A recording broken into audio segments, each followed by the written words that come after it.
Hey everyone, welcome back to Every Version Ever. My name is Jonathan North, and today we're continuing our series on Little Women with the 1949 version of the story, starring June Allison, Janet Leigh, Margaret O'Brien, Elizabeth Taylor, and a host of other famous faces from the time. This was the first adaptation to be filmed in color, though definitely not the first adaptation of the book. There were several that came before this, including at least 2 silent versions, though sadly most of those have been lost. There is one other surviving early full-length feature from 1933, but we're probably going to save that one for a later date. Joining me for this episode is my cousin Sarah. She's usually up for doing early films with me, but she was especially excited for this one because this is her personal favorite adaptation of Little Women. This is the version that she grew up watching with her sisters, and she was excited to revisit it again for the podcast.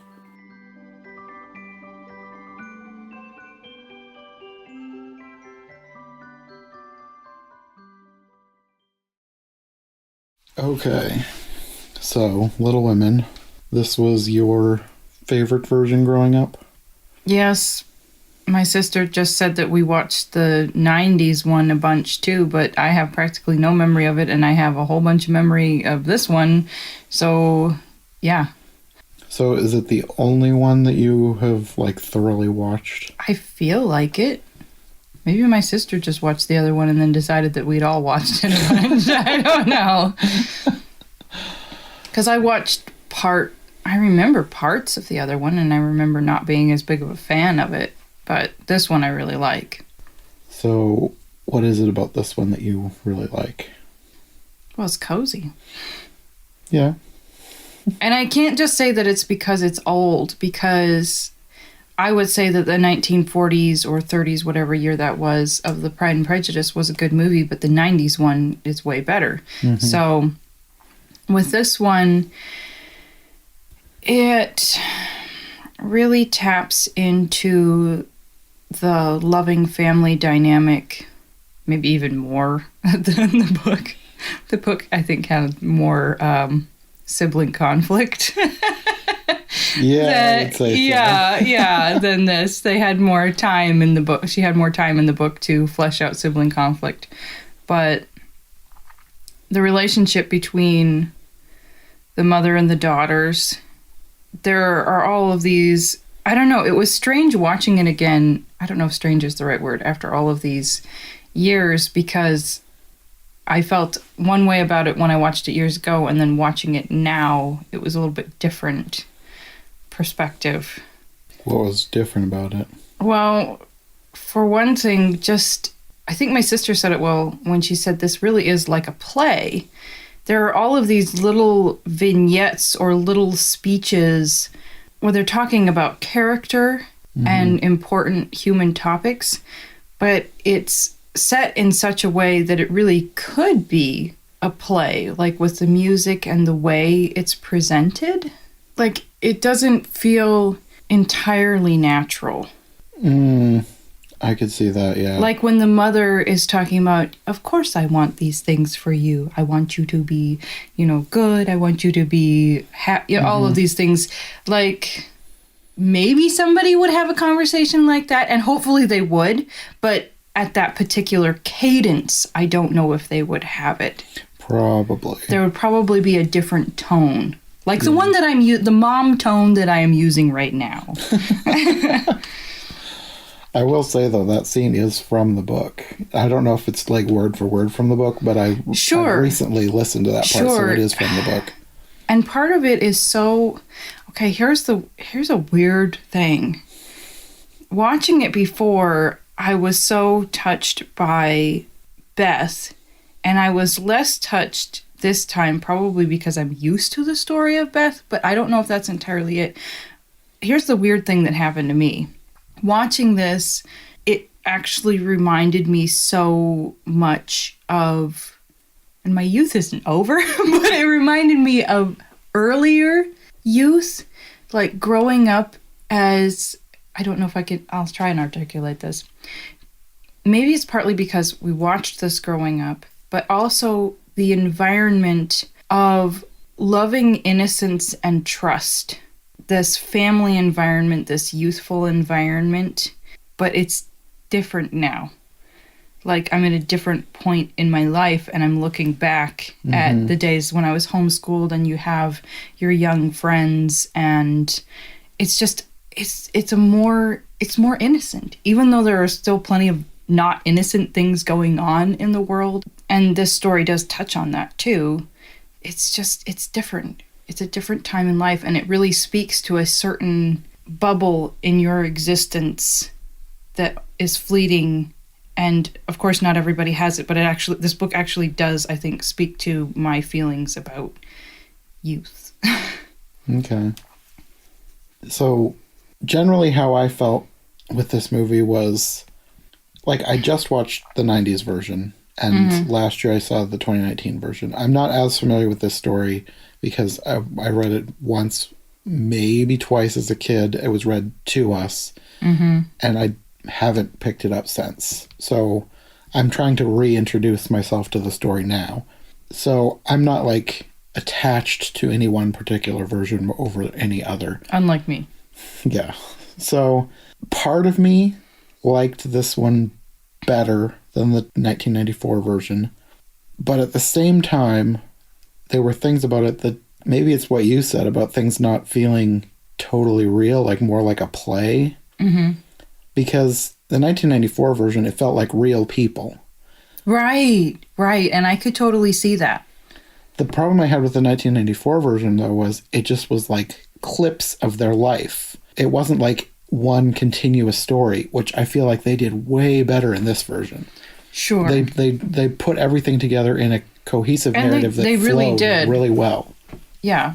Which they didn't really do in the 1994 version, which I guess is fine. Like, I made the analogy when I was talking to Rachel about, like, we talked about the old black and white silent films of, like, Christmas Carol and Alice in Wonderland. Like, we figured that these were movies made for people who are already familiar with the book, and they just wanted to see scenes that were from the story brought to life. And even though that's definitely not what they were going for with the 1994 version, it reminded me of that with the way the scenes were put together. Which they really shouldn't, because in 1994 you can't count on everybody having read the book anymore. And I mean, they should, but it was definitely made so that you could follow the narrative, but it didn't feel like it was stitched together perfectly. And it had things that were accurate to the book that the 40s one didn't have, and it had things that were inaccurate to the book that the 40s one didn't mess with either. Yeah, so it's one of those things where, with most of these things where I'm watching multiple versions, there are things that I enjoyed better than things in other versions, which had things that I enjoyed better in them than... So far you haven't watched anything universally terrible as far as these go. Not yet. Not yet. You'll probably get there. I have a few in mind for the future that I don't have high hopes for. Yeah, there's one that we're thinking about reviewing or planning on reviewing that I thought it would be good, and then we watched the trailer, and, well, you'll just have to stay tuned for that one. Yeah, I don't know that we'll get to that one in this batch of episodes, but in the future, we'll get to that one, and yeah. Anyway, so I think I've said, like, my experience with the book. Did you grow up reading the book? Like, how familiar are you with the book? Yes. It might have been read to me, and I believe I read it at least once, and this is one of those things where I'm at a slight handicap coming into it because I'm familiar with the book, I'm super familiar with this movie, and you were bringing out things that I had sort of distorted or forgotten in my mind, and it's a refresher. So I kind of needed to read the book before we reviewed this, but it's about this movie. So either way, you'll get to hear about this movie and what's special about this movie. Well, I guess we could talk about the cast, because that's kind of a big part of this. This is one of the most notable things of this version. If you watch old movies, you're going to start seeing so many familiar faces, even in the bit parts. We reviewed Meet Me in St. Louis. We have a lot of crossover people from that movie. At least 4. The mom and the dad are the same.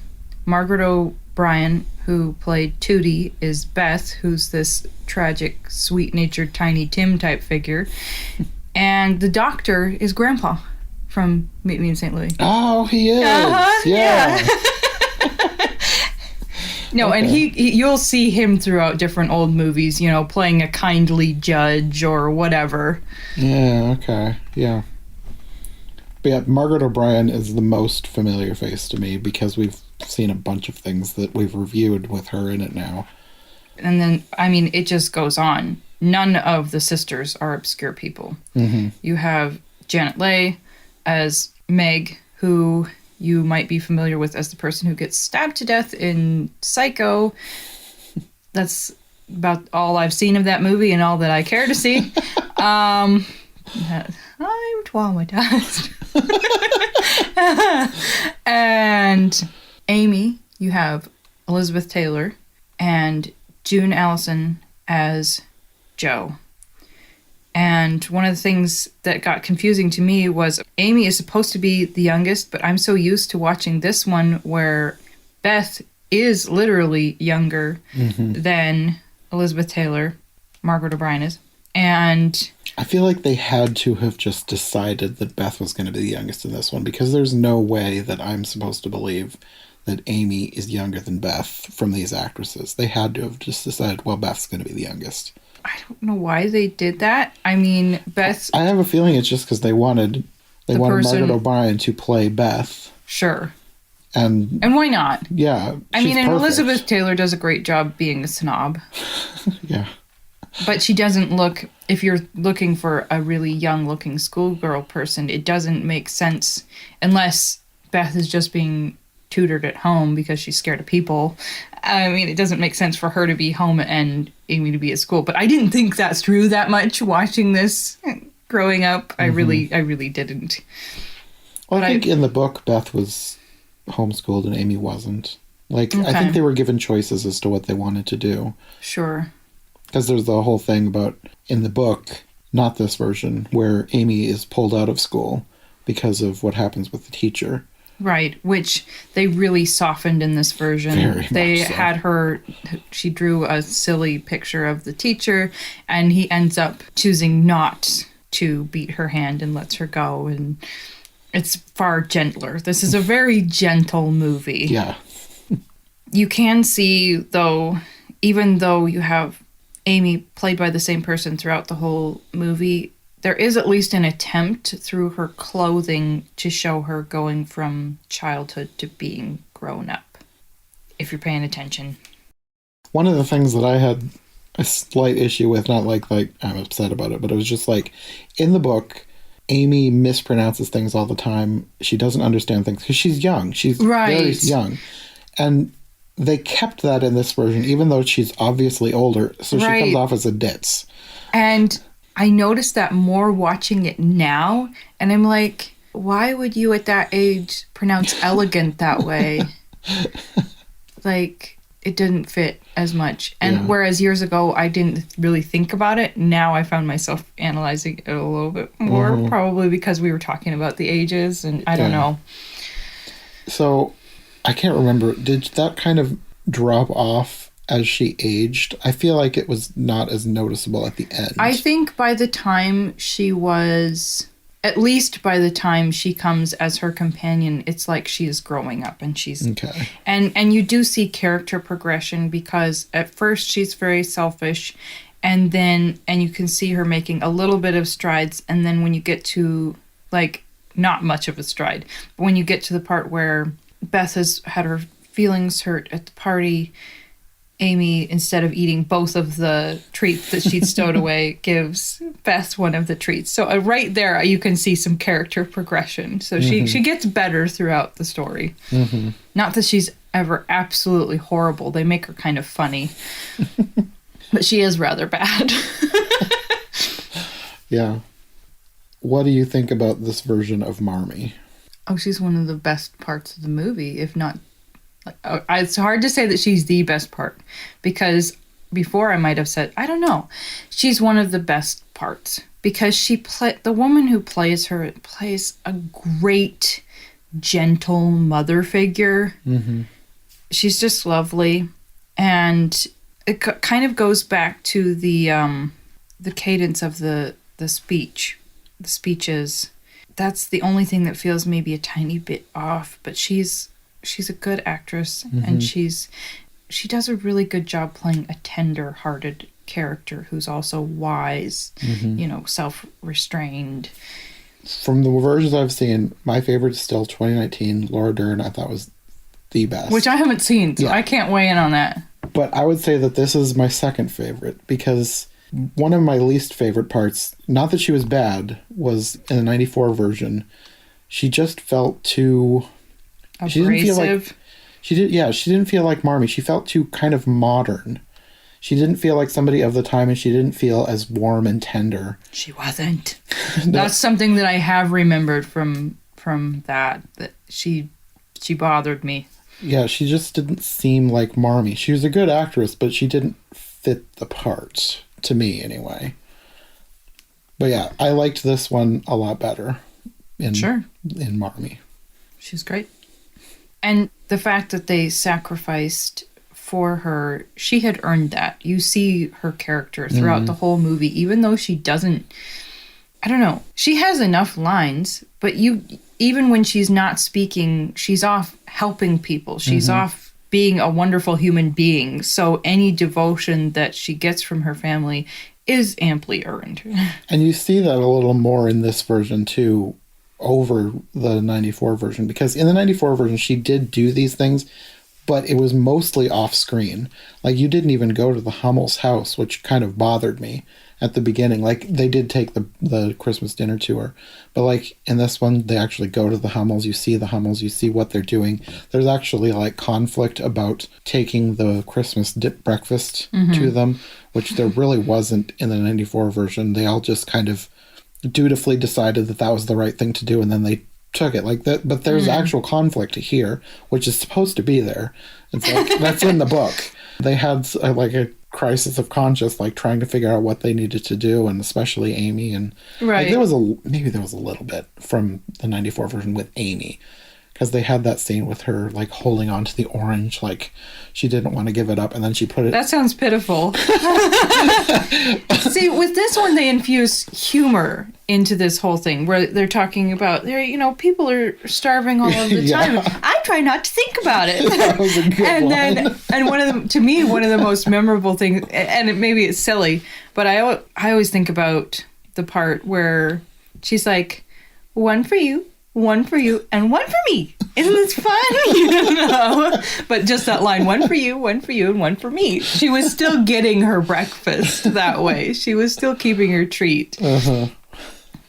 Well, we've gotten slightly ahead of ourselves. We're like a couple scenes in. I want to go back to the very beginning, because I loved the very beginning of this. Sure. With her running down the road and jumping over the fence and falling, and her sisters are watching out the window laughing, and then she picks herself up, marches all the way around, and then does it again so that she'll jump over correctly. And throws a snowball out the window. Yes, I loved that scene. It sets up her character very well. Yes.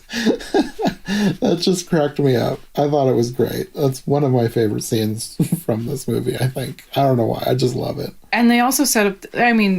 they really start setting up the characters right away, because she comes in and Beth wants to know if she's hurt, and you have the sisters with their different complaints, what bothers them, and it sets up what's going on with their father. And another thing with this movie is the music is really lovely. It's very 1949.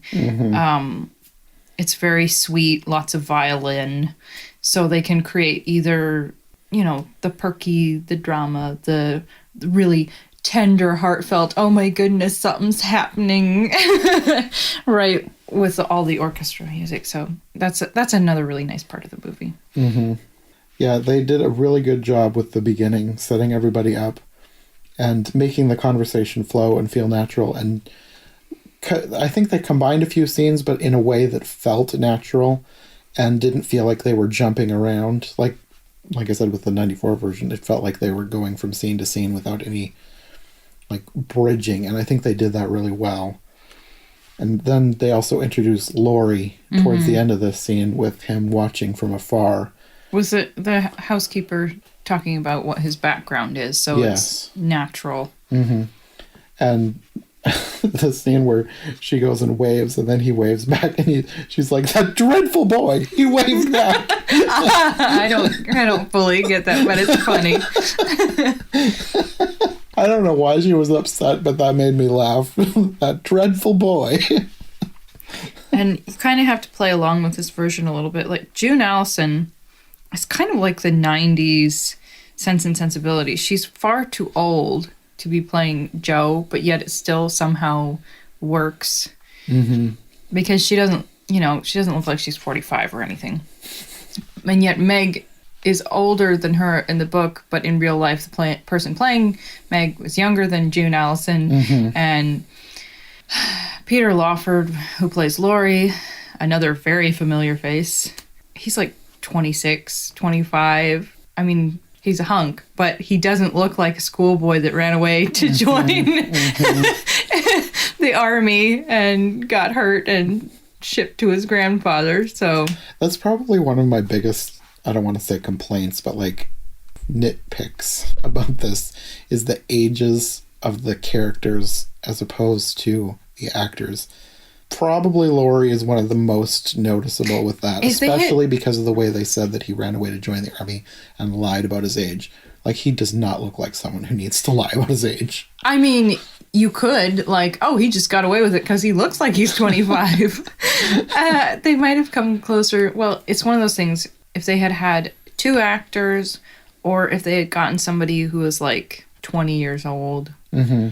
maybe could have gotten to that a little fuzzy area where it's like, oh, he could be younger, he could be older, this works. That's one of the things I say that the 2019 version has done the best is with Laurie's age, because Timothée Chalamet looks like he could be mid to late teens. Yeah. And he just has one of those faces. And how old is he really? Maybe early 20s. Okay, so it's, yeah, the progression of male faces. You have the teen face, the college age face, the, oh, you're 30 now face, the progression through the 30, maybe even more than women, there's this distinct progression of maturing, not in a bad way, mm-hmm. in male faces. So, yeah, Peter Lawford, while a hunk, definitely didn't look like a boy who ran away from school. Yeah. He's still fun as this character, though. Mm-hmm. So at some point in here, Marmee comes home and she has envelopes from Aunt March. No. Marmee comes home, she has a letter, and they're going to read it together, but they get interrupted by Aunt March showing up with the money. Right. Okay. Yeah. With Christmas money. The letter gets forgotten for a little while. So you get Aunt March introduced fairly early on, and the conflicting personalities between her and Jo, because Aunt March is very outspoken, very opinionated, can be hurtful, and Jo's like, she's not going to take it. She's not mm-hmm. going to take somebody putting down her father, or, and it's not staged in an overwhelming way. You mm-hmm. just see the feistiness of them both, and it really does rather speak to family relations, the different temperaments within a family. Uh-huh. And it sets it up how Jo still wants to come basically work for her, be her companion, and Aunt March is willing to do that. So even though they're kind of grumpy with each other, it's okay. Mm-hmm. Also like family. Yeah. What did you think of Aunt March, like the actress and this version of her character? I think it's a little bit hammy, but it's also funny. Like, some of that hamminess is funny. Mm-hmm. And I like how she makes little noises. Like she's trying to not fall down or something, like, oh. Or like, oh, her dress is caught in the door or something. I feel like maybe she's familiar, but I don't know what else I would have seen her on. So I can look her up on IMDb. Lucille Watson was her name. I like her description on IMDb. Unsmiling character player Lucille Watson was one of Hollywood's most indomitable mothers of the 1930s and 40s. And you can take that both ways. But I felt like she did a pretty good job. She was a good person to play a grumpy aunt. I don't see anything else that I've seen her in, and just briefly scanning her page, so I may have just seen her in a movie trailer. Could be. while it might have been slightly hammed, the way she goes on with her opinions and just spitting out basically whatever she's thinking really does speak to the way some people talk. And if you're one of those people, please stop. You're hard to be, whoever's related to you, it's hard for them to be related to you. You can do better. Yeah, she kind of reminded me of some people that I've known in years gone by. Ay. But there's also that temptation as people get older and they do have accumulated knowledge and maybe they don't feel as well. And they're like, okay, people, I know stuff. I don't feel good. Shut up and listen. You're not listening to me. You are all idiots. But please don't be that person. Be the person who keeps ice cream in your freezer and is nice to kittens and stuff. Anyway, moving on. I thought it was kind of interesting that they were also excited about $1, but I'm wondering how much that would translate to in today's money. It probably was a lot more than it feels like today. Think about how much you would pay. Well, think about what they were buying. A book, a hat, art pencils, multiple pieces of sheet music. So if you go to the bookstore, you're buying a book. I mean, even if it doesn't translate to much, the fact that they had practically nothing and were able to go and buy a treat is a big deal. That's true. I bet it was at least like $20. Probably like $20. Okay. Which, if you hadn't seen $20 in a long time, that you could just spend on whatever you wanted. Mm-hmm. Oh, heaven. Well, yeah, think about Meg. She just said that she was going to go work for somebody and make $4 a week. Mm. And her mother was happy for her. Okay. Yeah, that does bring it even more into perspective then.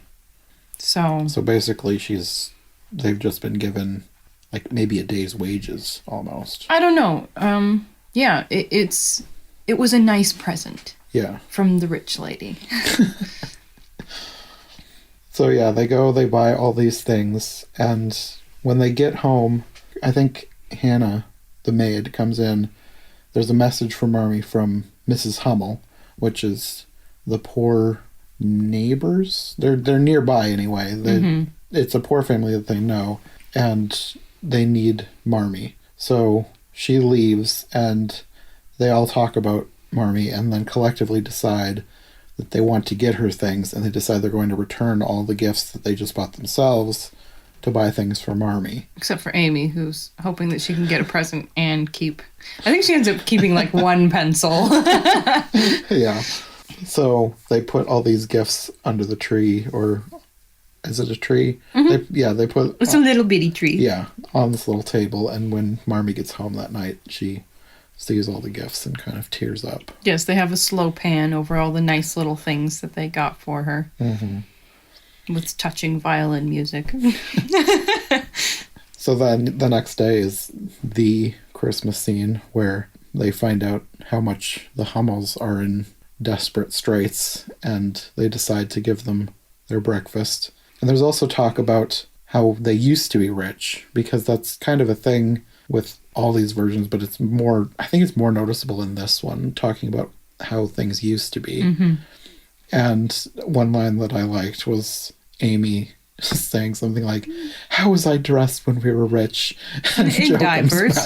In diapers. I think it also sort of introduces how Beth gets involved with this family, because you see her holding the baby and enjoying the baby, and that comes into play later on with her problems. Mm-hmm. The continuity between all this is what I really liked about this version. Just setting things up and having them play out later in the movie. Sets it up for her to go back and be kind. Yes. So I think this is also the scene where they officially meet Laurie, and also Laurie's tutor, John Brooke. Such an awesome character in the book, and this is one of the places where, from years ago, I will say that they muffed it. I didn't think he was bad. I don't really understand why you guys didn't like him. It's his voice. It's his voice. He's so handsome, and then he opens his mouth, and he just has this little nasally voice, and he's a sweet character. He is, but it's hard. It's harder to be drawn into it when he has that voice. I guess it must not have made that much of an impression on me as it did for you guys.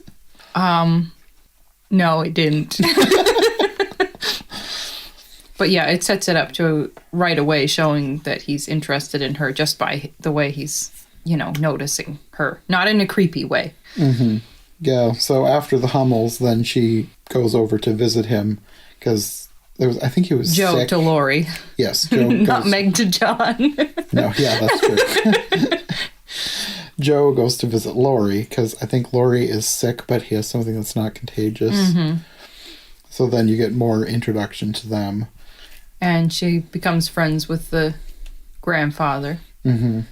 And sets her dress on fire. And there's also, I think this is the first mention of John Brooke liking Meg, which Joe doesn't want to hear anything about because she doesn't want anything to change. I think more aggravation and more compassion for that aspect of this film than I did before. Before, I don't think I paid too much attention to it because, they get together, whatever. But the fact that throughout this film, she's basically trying to sabotage her sister getting into any kind of a relationship with this person, that could, in real life, that could be a little bit of a problem. Thankfully, it does not work at all in this film. And where the compassion comes in is that she wants things to stay the way they are. They really do have this really close, tight-knit bond, and it is a time of greater innocence. And even though there are hard things, there's a lot of joy. And so to deal with change can be so hard. So I feel more compassion for, and I notice that more throughout this film, how she's having to deal with things changing in her life. Mm-hmm. This is also where you meet Mr. Lawrence. Yes, the grandfather. Which he enters as Joe is sort of talking about how scary he is. But, grumpy. Yes, but she still likes him anyway, which he's happy to hear. And Laurie was very relieved that they were friends. You could see the concern on his face. You do bark. But no, they portray him as a very kind figure here, as they should. Mm-hmm. And eventually that leads to a party, which they kind of combined multiple scenes for this party, multiple parties for this one party. Yeah, because you just have one party in this movie. Yeah, and there were at least two that I can think of right off the top of my head. Mm-hmm. I want to say maybe there was three, but I know there was at least two in the book. Mm-hmm. And they've combined all of those, and all the girls go to this party at the Lawrences, which in the book, the two parties that I'm thinking of, it was only Meg and Joe, and then only Meg that went to these other things that were all combined for this scene. But the younger girls are just often the background because of Beth's timidity anyway. She has an infirmity. She's shy. I liked that they tied this into having Mr. Lawrence meet Beth at this point and inviting her over to play the piano. That might be my biggest grievance with the version from the 90s, was not exploring their relationship to the point that they needed to. Because they kind of, giving her the piano in that version kind of came out of nowhere. Whereas here, it's really built up. They become friends, and I really liked how they wrote all that together. Yeah, it's like he becomes grandfather to her, really. Yes.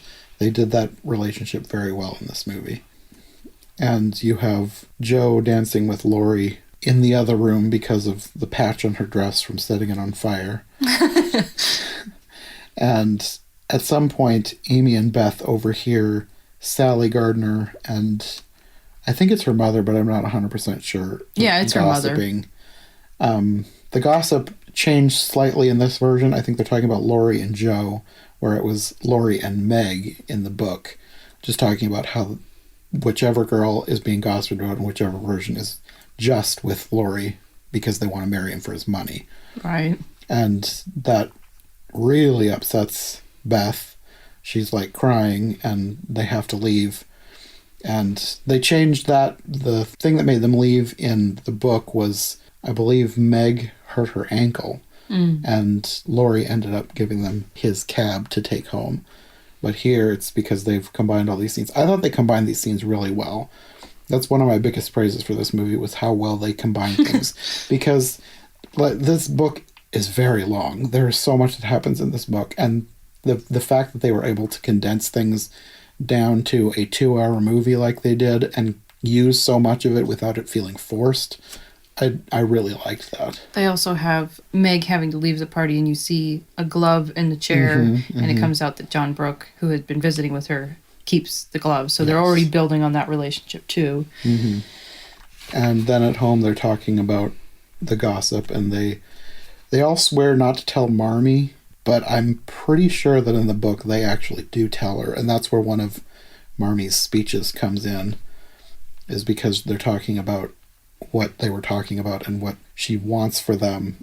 And they do incorporate that speech in this. It's not the same way, but the spirit of the speech is the same. With Joe asking, do you have plans for us, like other mothers have plans? Yeah. Okay, back up the bus, because the best part of the previous scene are the little bars left over from the party. Amy brings home two. They look like little, I don't know, cheesecake bars or something. They look like a Neapolitan with a little cherry on top. And it's one of those foods in the movies that just stays with me. I didn't remember that there were two. But, man, it looks so good. And I might have to make something like that. Yeah, I was saying that it would be really fun if we had, like, some sort of a spin-off movie food show where we like try and recreate some of these recipes we see. Like, because we were talking about in that last year, the year before, whenever we talked about Meet Me in St. Louis, the cake. There's a gorgeous cake on there. That's like one of her favorite things about that movie. It would be fun to try and recreate that as well. And Pollyanna, like, this could end up being a lot of cake. I mean, there's so many times where you see a really delicious looking thing in a movie. It would be fun to try and recreate some of that stuff. But we don't have any place for that, so that's just me wishing that we could do this as a series. We don't have a place we can actually do that, so. Candy trail, candy trail, candy trail. Yeah, we were talking about Over the Garden Wall. There's so many things in that would be fun to make too. Or even just like theme things around. Like inspiration, because there's only so much food that's actually on there, but there are things that you could have that are inspired by that. Yeah. The next scene, I'm not sure how long after the party this takes place, but Joe is writing and crying, and Beth comes in, and she's made slippers for Mr. Lawrence. And she's like, "Why are you crying? My story, isn't it any good?" It's wonderful. I love that her own story made her break down like that. And Laurie wants to see her, but she wants to go deal with her book. And he comes after her and finds out what's going on. And they start... I like that she sneaks out of the house and she thinks she's being all subtle. It's but very he's like cute. Watching her out the window. Her little head bobbing up and down. Yeah, she sneaks into town because she's going to try and get her story published. One thing that we talked about while we were watching it, there's these giant teeth. Yes, he gets confused because the publisher and the person extracting teeth are pretty much same building. Yeah, but there's these giant mechanical teeth on the building, like chomping up and down. And I was like, is that a thing that would be at that time? Like these mechanical teeth?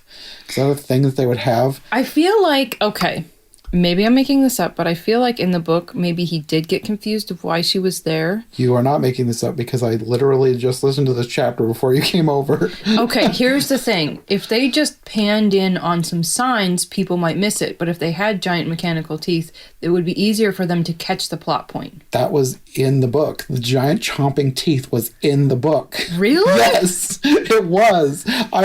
After we talked about this, I listened to some more of the audiobook today before you came over.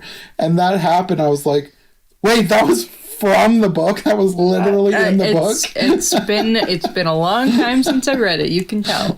So maybe this is a thing they would have had because she wrote it in the late 1800s or mid 1800s even. They obviously figured out some kind of system for their mechanical teeth, which, okay then. That's just such a weird detail, but true to the book, apparently. One of the things that they really use to justify Joe and Laurie not being a couple is him not being super understanding or supportive of her writing. Like, they don't do it in, like, a super harsh way, but you can see it. Like, he's not impressed with the money that she's just made off of it, but for her, it's the spirit of the thing, you know, actually making progress with her craft, this thing that's totally embedded in her soul. And in the conversation, they also progress on how John is interested in Meg and how Joe's not happy about that.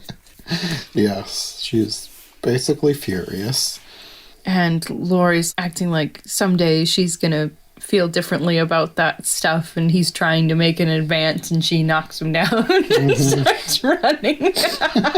I think he ends up chasing her all the way home. Yes, he does. But they were good-natured about it. She's laughing. And didn't they find Meg and John were home? visiting, being very proper grown-ups. And Meg wants her to grow up. And yeah, Meg is not happy with Joe's unhappiness. Yeah, this was after the boys had left, but I think one of the most memorable lines of this movie is, "I wish I was a horse." That's actually from the book, too. That was another thing that I was like, whoa, that's actually literally I believe it. It fits with her character.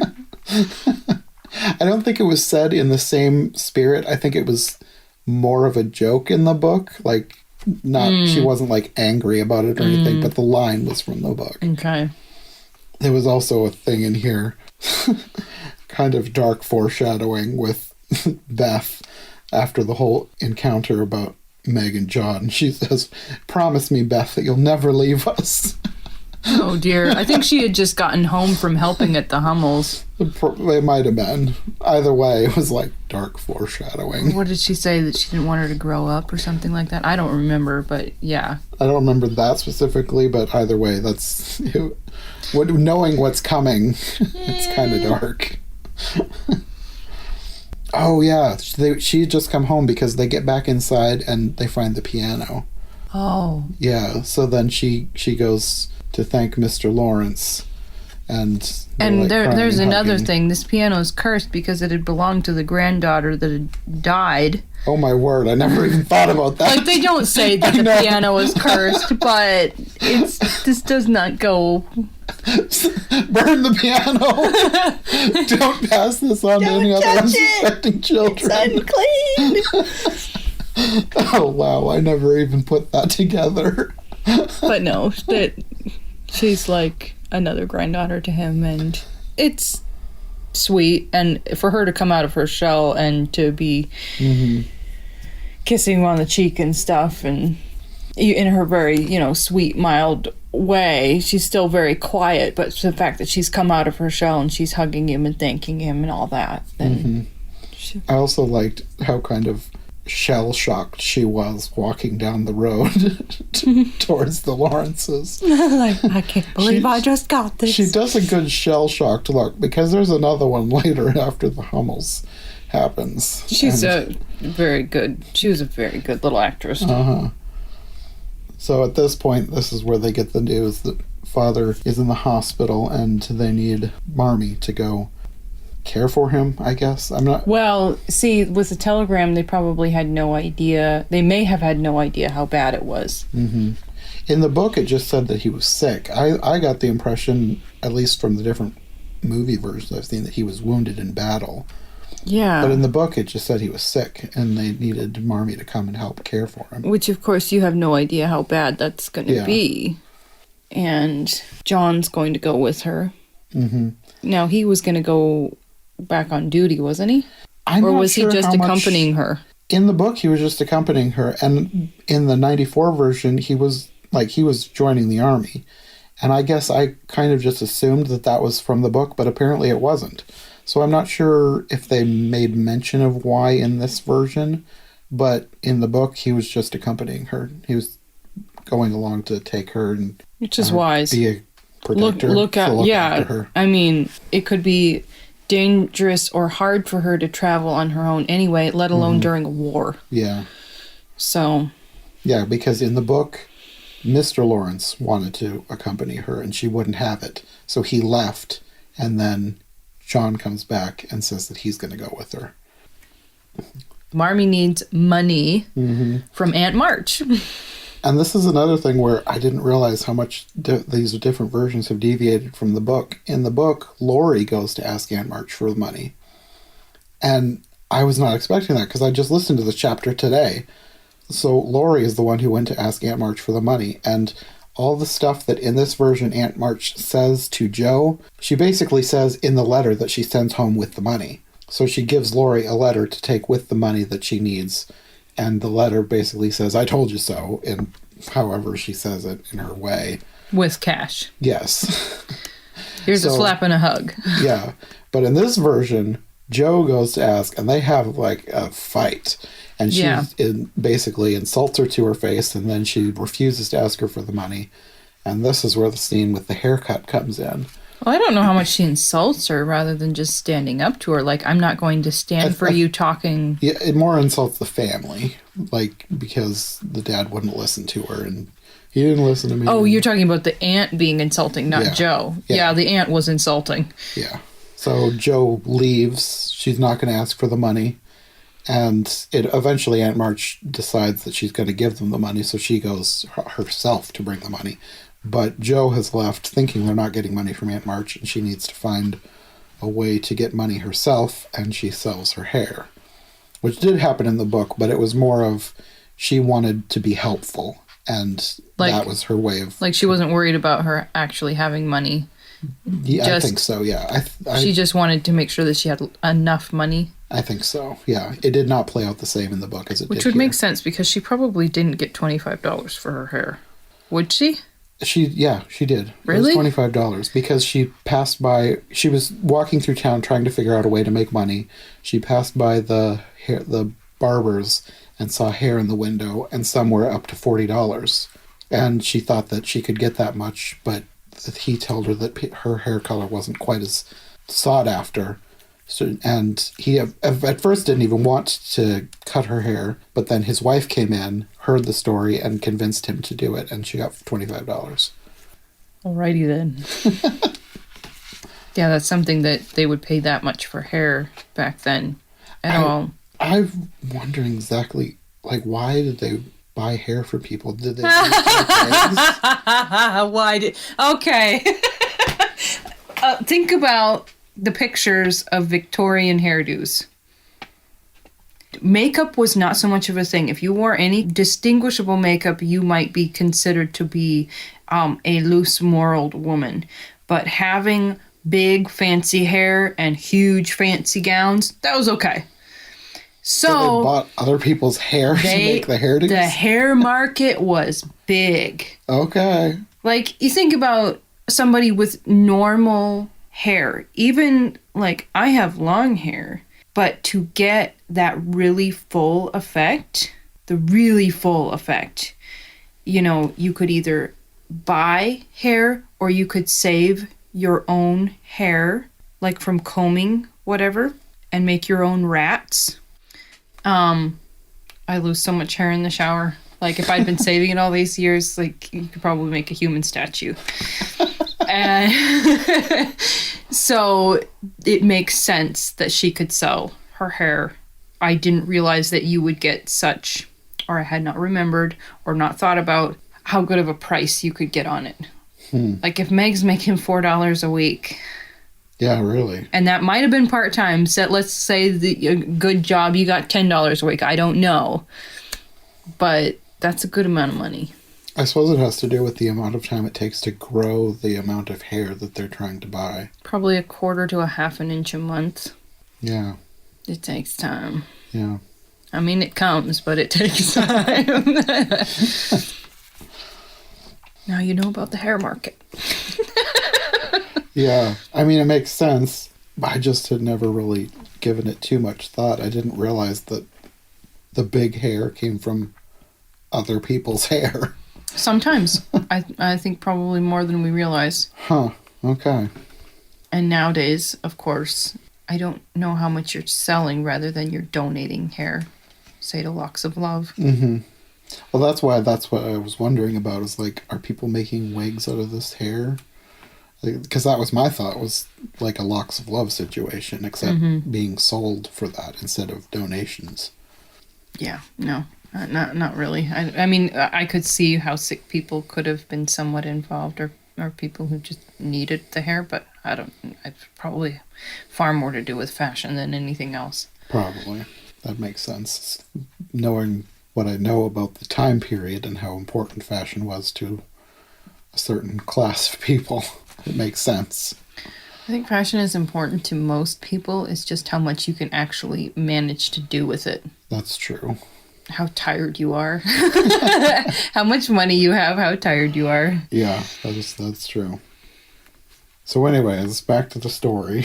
Marmee leaves, and at some point in here, I think Laurie and Joe are upstairs, and they hear a bunch of screaming downstairs. And this well, is it's where more you like get... calling for her in a sort of screaming way. Either way, it ended up being more dramatic than the book, because I just listened to this part in the book too. They really played it up for this movie. Like, yeah, they pumped up the drama with her coming in. She looks shell-shocked. And really, though, what she had just been through, that happened in the book. Like, the baby died in her arms in the book. And the way it was described in the book, it was like gut-wrenching. Like, talking about the baby's last moments. It gave me the shivers, just the way that they described it. So her shell-shocked reaction, even though it's not exactly how it played out in the book, totally makes sense. The way she came in and she's like... very pale and... Yeah. And it really would be a window into the times. The relationship with the Hummels would have helped to highlight a few things.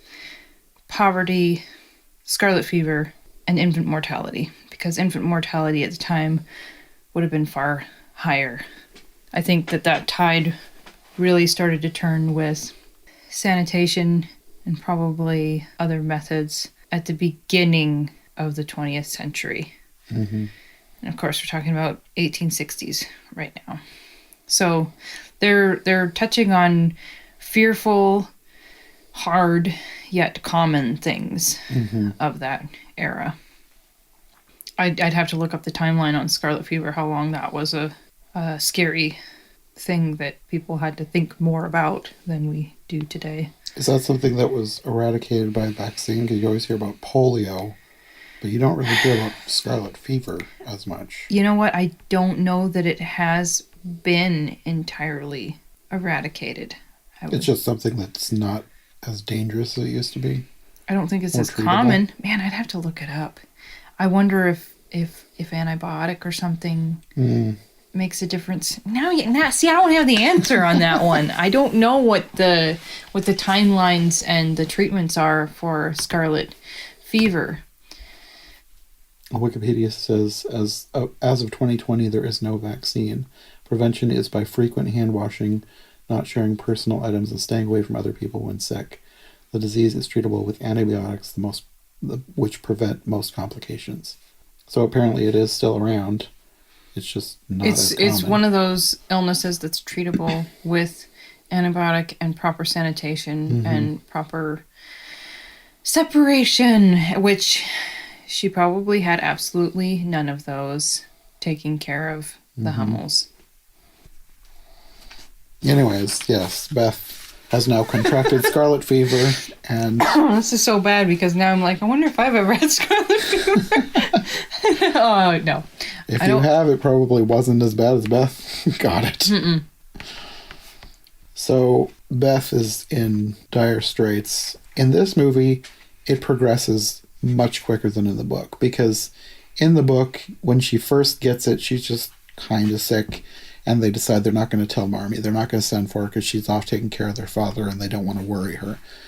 And it just progressively gets worse and worse and worse until the doctor says, you better get your mother. She's probably not going to make it. Whereas in this movie, like, she faints right away, practically. Yeah. And I think Laurie goes to get Marmee right away. Well, he sends, I think he sent a telegram. Sends for her, yeah. Either way, she is notified much quicker in this movie than in the book.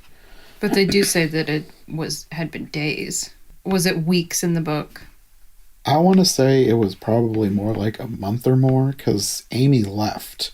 Like, she was sent to live with Aunt March, and that's where they kind of started bonding.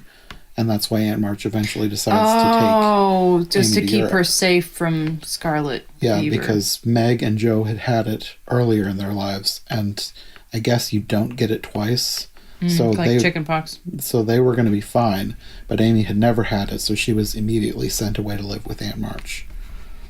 Sure. So it was a while. I don't remember exactly how long, or even if they said That exactly sets up their how long. relationship pretty well there. Yeah, yeah. And that also set up the relationship with Laurie, because Amy doesn't want to leave, but Laurie promises he'll visit every day and they'll play together.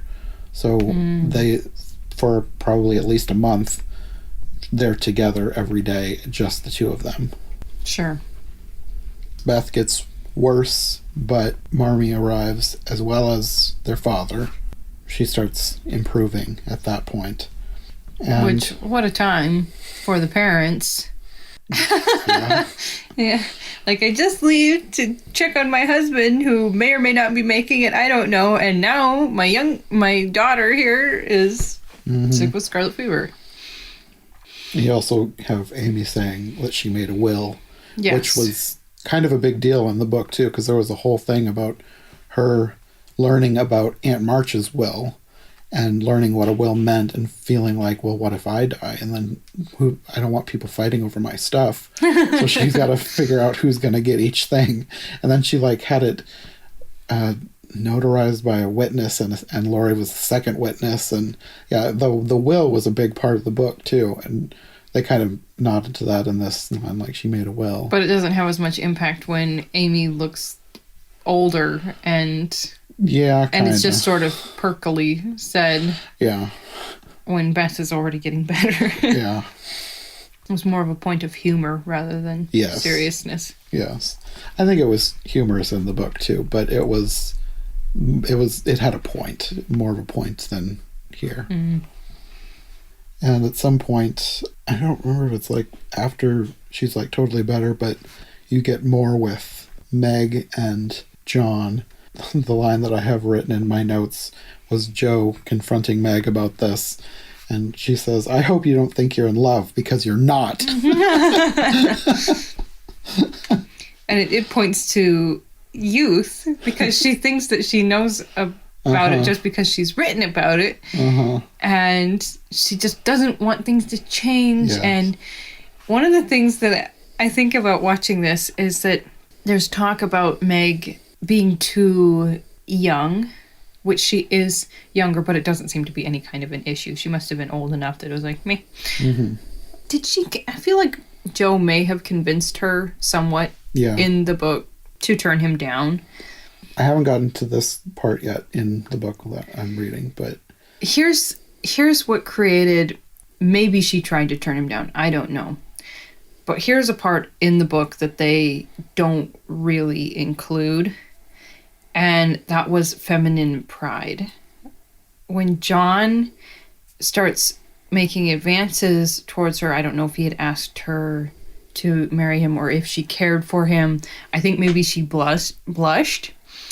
And she looks at him and he's smiling like, oh goody, she cares about me. And that made her feel like, yeah, like, you're not gonna get the best of me. And she turns him down, and of course he's like somebody just took a knife to him. I think maybe he had lost some of the color in his face, and it's not looking good. So Aunt March really saved the day, because it was just out of pride of her being like, I think maybe it made her feel foolish or like he had gained some awkward power over her. But no, so Aunt March coming in, being a jerk, and then her defending John really saves the day in the book. Okay. Yeah, that's basic. That's sort of what happens here. A little different, but yeah, a little different.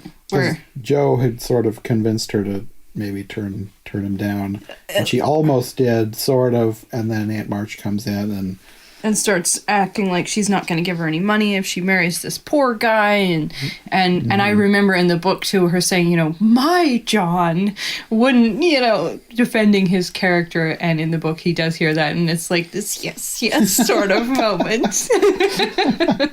It's very sweet. So at this point they end up getting married. I don't think there's much of a time jump. I don't know exactly how much of a time jump there is in the movie. In the 90s version, that was where the time jump was, like jumping 4 years ahead.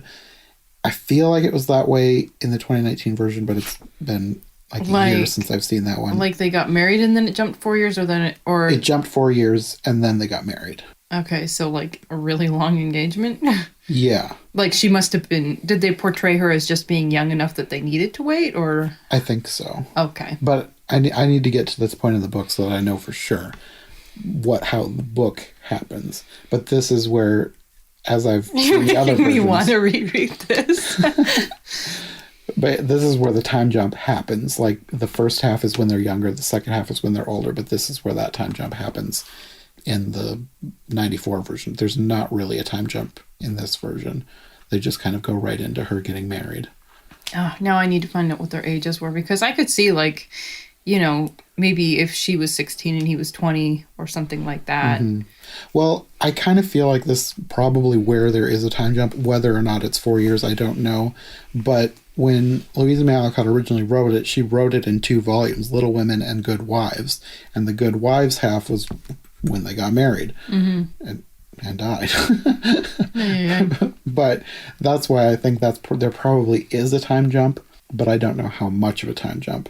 I'd only know the 4 years specifically because it said that on screen in the 94 version. Sure. So they also have this scene that in the 94 version, I was totally confused. Apparently, because Rachel looked it up, it's like a German dance. Like they dance around the couple. But it was so strange in the 94 version because they're singing For the Beauty of the Earth, and the couple is in this wooden, it looks like a bird cage, but I think it's supposed to be a gazebo, and it looked like some sort of weird pagan ritual, thing. like singing this hymn and circling them, and here it's just a fun dance. It may have just sprung from some ancient tradition that we don't know about. But that was my question, I think, when I was talking to Rachel, like, is this some sort of tradition they had in the 1800s that I've just never seen before? But she looked it up, and it was a German thing.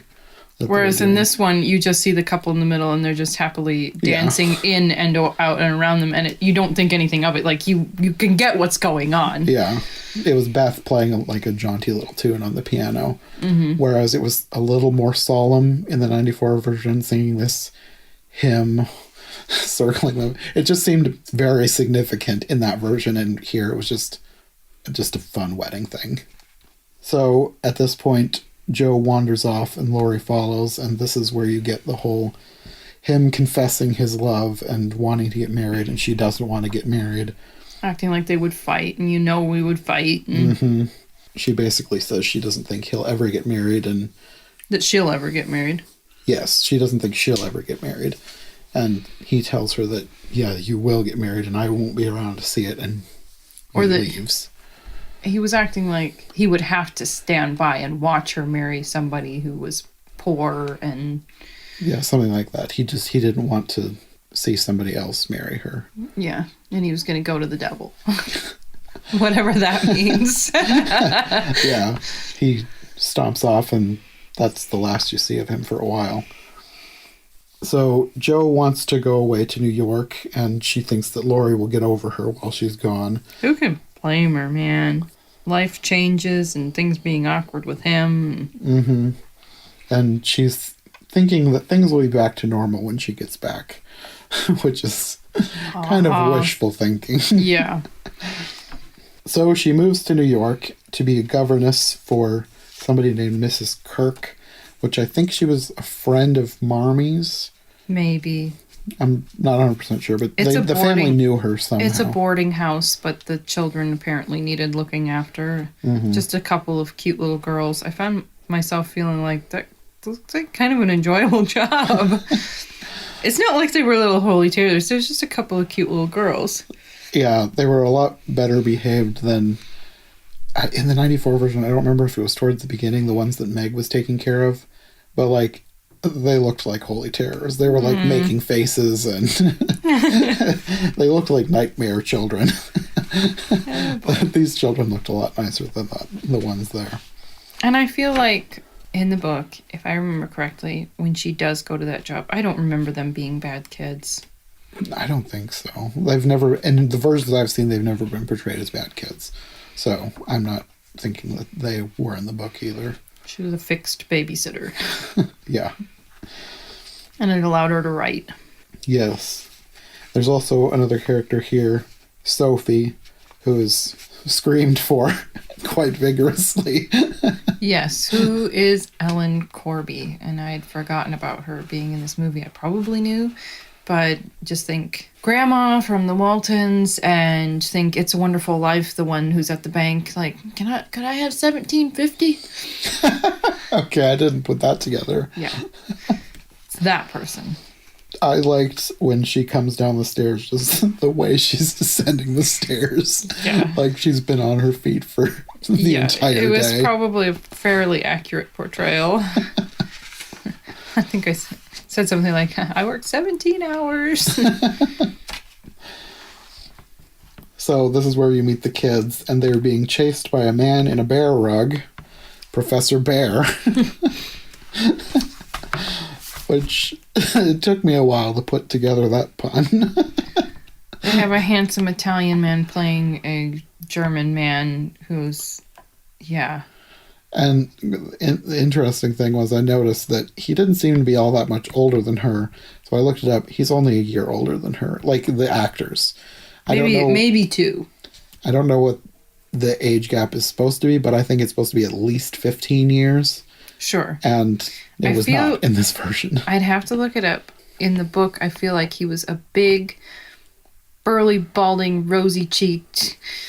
I feel like maybe he had blonde hair, whereas this guy, he's so handsome, but he has darker coloring, but I still like him as this character. Yeah. But I can't, now that I know that he's Italian, and I think I was maybe picking up on this a tiny bit before we even looked him up again, or whoever looked him up again. I wonder how confident he was in trying to do a German accent. I don't know, but I thought he sounded kind of Italian. Did they say that he was from Vienna, or what did they portray him as? Like, they had him sing in German, but he spoke softly, period. Mm-hmm. But I can't help but wonder if he found himself being careful of how he was doing the accent or softening it a little bit. German person listening to him, you decide. Not that you want him to be totally hammy about it. It's better to go softer than hammy. Yes, no. Sometimes people playing Germans can really overdo it. I feel like they made his character more sentimental, a little more gooey than he was in the book. Because in the movie, they're pretty forthright about her mending his clothes. In the book, she was actually doing it clandestinely. And he said something like, I know that buttons don't sew themselves on, or, something along those lines. And it was sweet. So they start getting to know each other after putting the kids to bed, that she ends up spending time with him at night. And they eventually start, I don't know that they would call it dating, but they start doing things together, going to opera, and then they mention going to the circus and art museums at some point. So they've been doing things for a while, getting closer. Which I'd have to look at the book to see how much of that was actually... I mean, maybe all of that was happening, and I've just forgotten. Apologies to the person listening to this, having to hear me talk about how much I've forgotten. She's also telling him about wanting to become a writer. And he eventually, reads her stuff, but I don't think it's quite at this point. Because at some point in here, they're interrupted by Sophie saying that there's company. And it turns out that it's Amy and Aunt March who are on their way to Europe. Which is a horrible bombshell. Mm-hmm. I think maybe in the book you have a little bit more set up for that happening. But here you do have where, okay, she's going to go away and Amy can go be her companion. And, like, it's so horrible. If you'd been looking forward to... They had mentioned it earlier in the film, too, like going to Europe at some point. Oh, yeah. No, that was her thing. Like, Mm-hmm. if it hadn't been for Europe, I don't know how nice she would have been to Aunt March.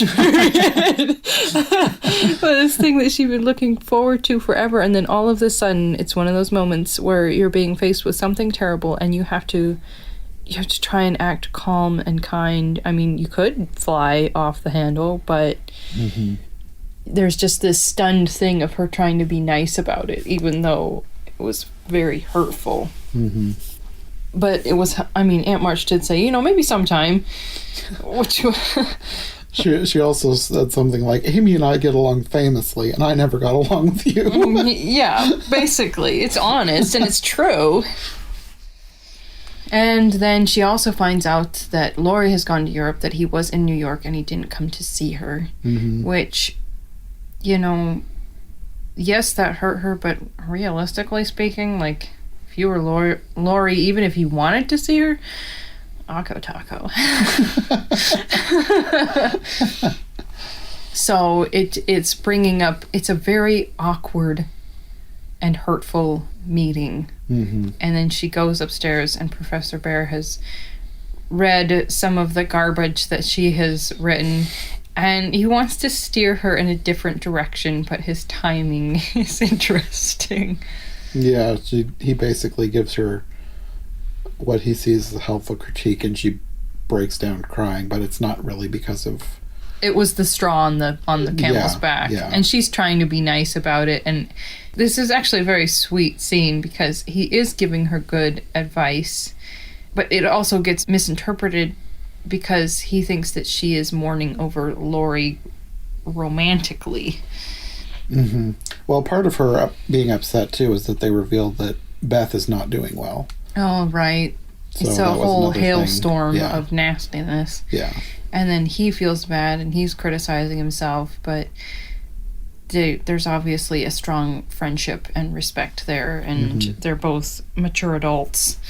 And he encourages her to write good things that she knows about because he does see skill in her writing, and he Mm-hmm. wants her to succeed with her skill and get out of the quagmire of garbage writing. Sensational stories that pay the bills but aren't at the level of her talent. Mm-hmm. And then she decides that she's going to go home she says that she's going to go home during that scene. Mm-hmm. And you can tell that he's like, no, just the way he's talking, but then he's also being a big boy and saying, go home to your family, Mm-hmm. Because I think he knows about Beth, too. Yes. So he realizes that she needs to go home. So she does get home. It's a stormy night. Setting the mood quite... Yeah, Beth lying nicely. there holding the yarn while her mother winds it into a ball. Yes, she's doing pitifully. But she's, at least from what I could see in this version, she seems to be doing a whole lot better than the 94 Beth, because the 94 Beth was like death rattling in bed. Like, Oh, yeah. I think I have a vague memory of like the nasty breathing. yeah. Always a fun part of somebody in ill health. Yeah. I mean, the 94 death scene was, she really got into dying. Okay, so was the story that her health was just weakened from scarlet fever? Or what? I haven't got that there in the book, but that's the impression I've got from all the versions I've seen. Like, the impression would be that Beth just was a delicate person. And the scarlet fever made her far more delicate.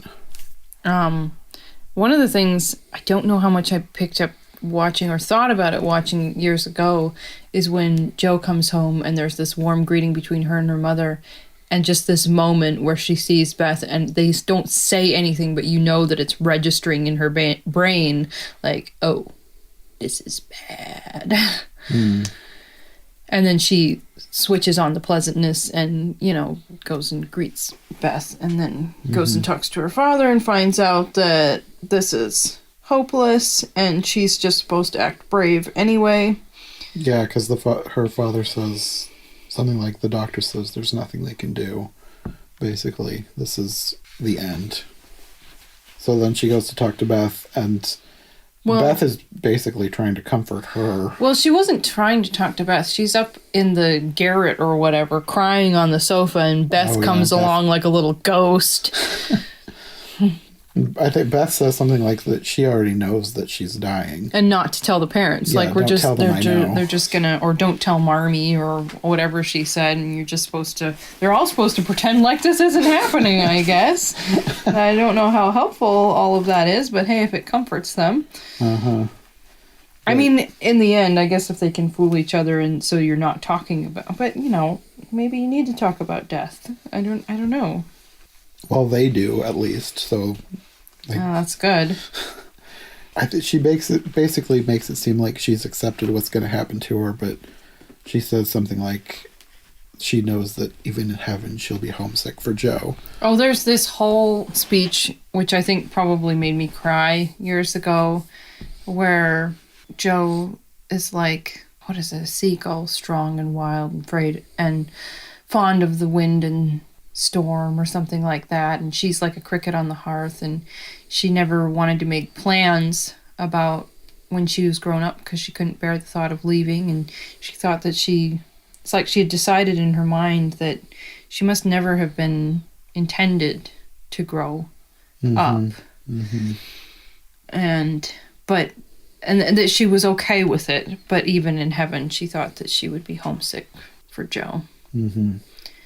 So if you're in the right mood, like, keep your Kleenex handy. Yeah, I think this comes back to what you said about it feeling not 100% realistic, more like a play, because this didn't affect me at all. Like I talked about in the 94 version, that one got me, mostly the Hannah scene with Hannah sprinkling the petals and holding the doll's hand. That got to me. But her dying, that was more emotional in the 94 version than in here, because here it did kind of feel like a play, and it almost felt like she wasn't as sick as she was supposed to be, especially because, like you said, she's the one who came to find Joe in the attic. Like, she's walking around. Here's another thing where that moved me more years ago. Maybe my perspective is a little bit different now that I have been around far more ill health. Over the years, I've been around more human suffering, and I don't know, you would think maybe that would make me more affected by it, but her being there, she was a little bit creepy. Okay? She's just, all of a sudden, she's there with sort of a look in her face and very pale, like she's a little ghost. I guess I didn't get that from her. I was just kind of thinking more like she doesn't seem like she's as sick as she's supposed to. Okay. But I'm coming off of having just watched the 94 version where she's lying in bed gasping for breath. She's not going much of anywhere. Whereas with this one, you're spared the last details. Yeah, because she dies off screen after this scene. And somebody can be very sick and still be able to move from room to room. That's true. So, not that that's worth laughing over, but you know, don't take that as a ha-ha laugh. It's just, that is true. Yeah, yeah. Oh my goodness. Yay, adulthood.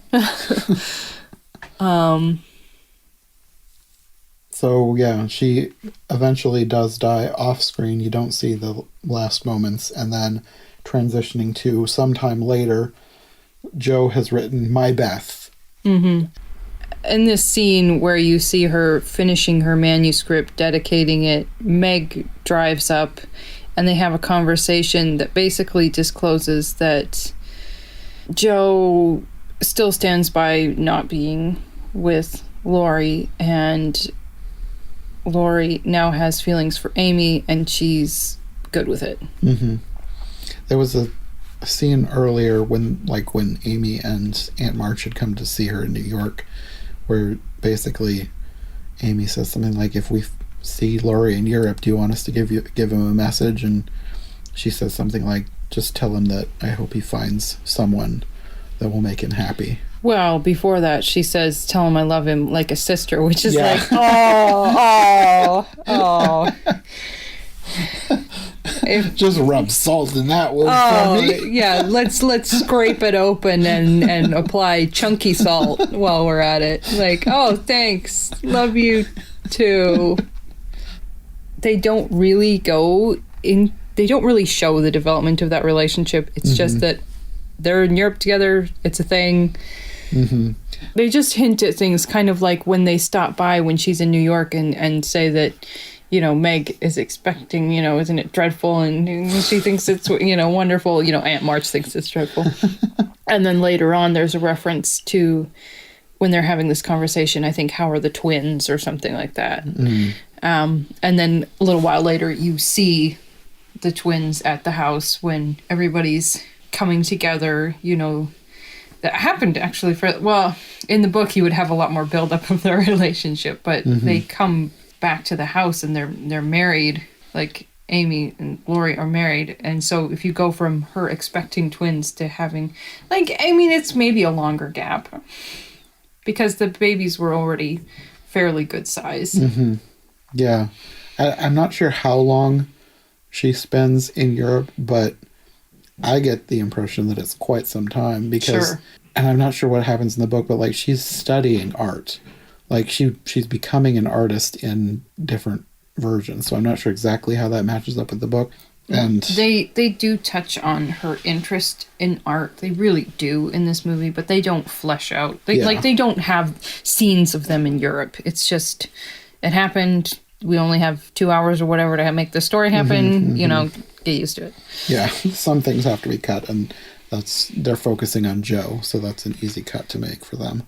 And you have Laurie come back up to the attic. She's there, and they basically peacefully put the lid on their past relationship. And this is also a nice touch in the story where Laurie says something along the lines of, we can be the way we used to be. And she's like, no, we're grown-ups now, but we can be brother and sister and help each other for the rest of our lives.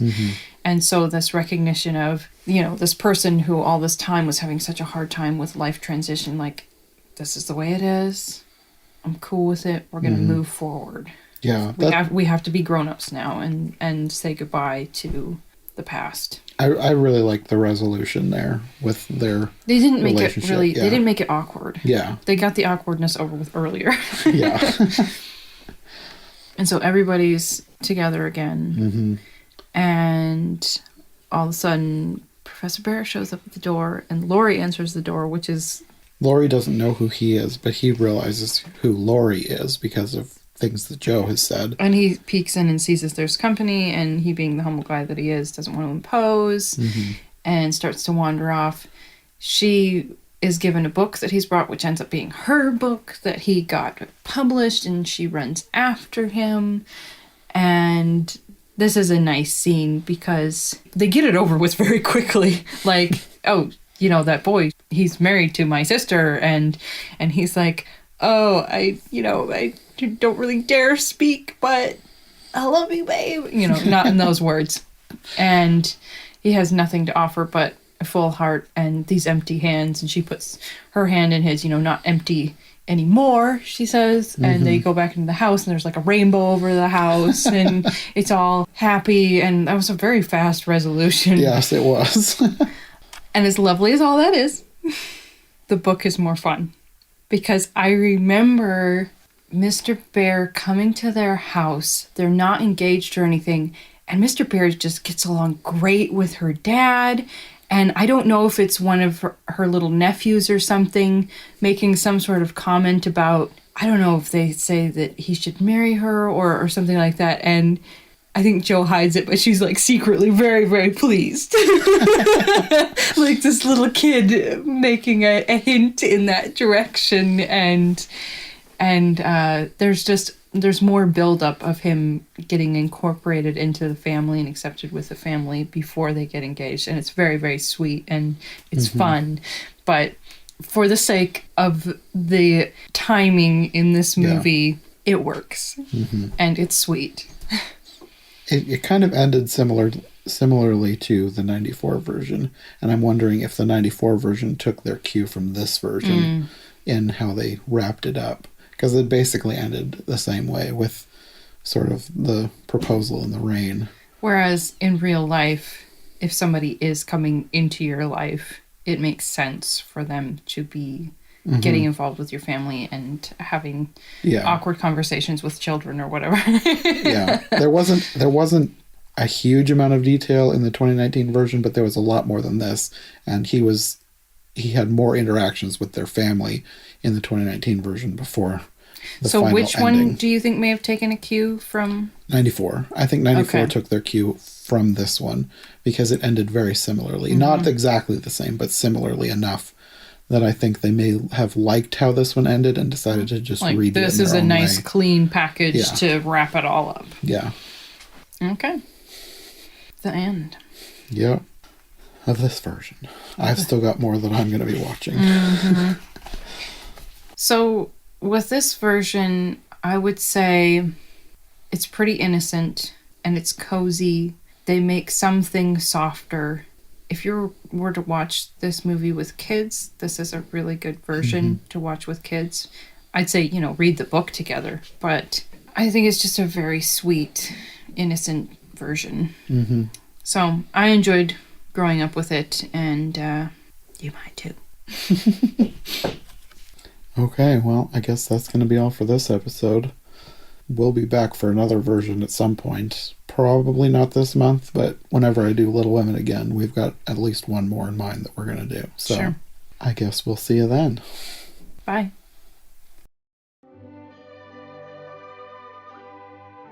Thank you to Sarah for joining me for this episode of the podcast. She'll be back for more in the future, but in the meantime, next week, we're going to be diving headfirst into something completely different. Probably something that most of you have never heard of. We're going to be talking about an hour-long anime special from 1980. Joining me for that one is my friend Jenna, who you may know as Phantomwise, our resident Alice in Wonderland expert.